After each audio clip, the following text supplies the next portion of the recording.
మేము 30 ఏళ్ళు ఇదే హౌస్లో ఎన్నో బిల్స్ పాస్ చేసాం అధ్యక్ష. కొత్త వాళ్ళు చాలామంది వచ్చారు. బిల్ అంటే తెలియదు, రూల్స్ అంటే తెలియవు, ఇక్కడ ఏ విధంగా ఏ బిల్లు వస్తుందని ప్రొసీజర్ తెలియదు, ఏదంటే మాట్లాడుతున్నారు అధ్యక్ష.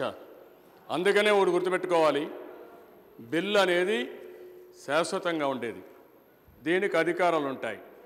ఇందులో బిల్లుని బేస్ చేసుకొని రూల్స్ డ్రాఫ్ట్ చేస్తాం. ఆ రూల్స్ అనేవి వన్ టైం జరుగుతూ ఉంటాయి. అది కూడా తెలియకుండా ఏదో మేధావుల మారిగా మీరే మాట్లాడితే ఏం చెప్పాలో నాకైతే అర్థం కావడం మతిపోతా ఉంది. మాకు 30 ఏళ్ళు రాజకీయాలు చేశాం. ఈ హౌస్లో మీరు 6వసారి 7వసారి అధ్యక్ష మీరు 6వసారి 7వసారి మీరున్నారు. ఈరోజు మనం రూల్స్ బుక్ ఒకసారి చదువుకోమండి అధ్యక్ష. అసెంబ్లీ రూల్స్ చదువుకోమండి, ఈ బిల్లు కాదు. అసెంబ్లీ రూల్స్ చదువుకొని రూల్స్ ప్రకారం ఉందా లేదా ఒక్కసారి చదువుకోండి. సభ్యులు ఏ విధంగా మాట్లాడుతున్నారంటే, మీరు సిఆర్డీఏ బిల్లు గురించి మాట్లాడితే నాకేం అబ్జెక్షన్ లేదు.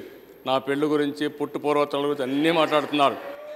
ఆ సభ్యత మీకే వదిలిపెడుతున్నా, నాకేం బాధ లేదు.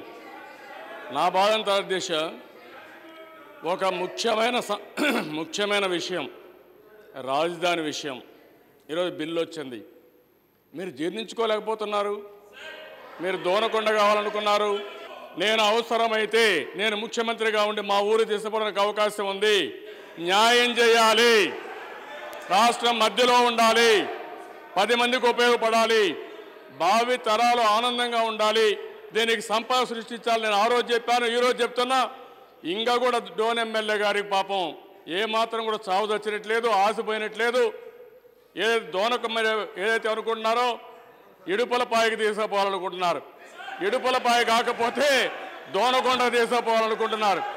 మేము ఆ రోజు కూడా చెప్పాం, దోనకొండని మళ్ళీ ఒక ఇండస్ట్రియల్ ఎస్టేట్గా తయారు చేస్తాం, ఒక స్మార్ట్ సిటీగా దోనకొండ కూడా తయారు చేస్తాం, అదే మరి కర్నూలు కూడా తయారు చేస్తాం. మీకు ఇష్టం ఉన్నా లేకపోయినా బ్రహ్మాండమైన ఇండస్ట్రియల్ సిటీగా కర్నూలు టౌన్ తయారు చేస్తాం. నేను అడిగేది మిమ్మల్ని ఒకటే, ఈరోజు సిఆర్డీఏ గురించి మాట్లాడతారా లేకుంటే రాజధాని గురించి మాట్లాడుతున్నారా?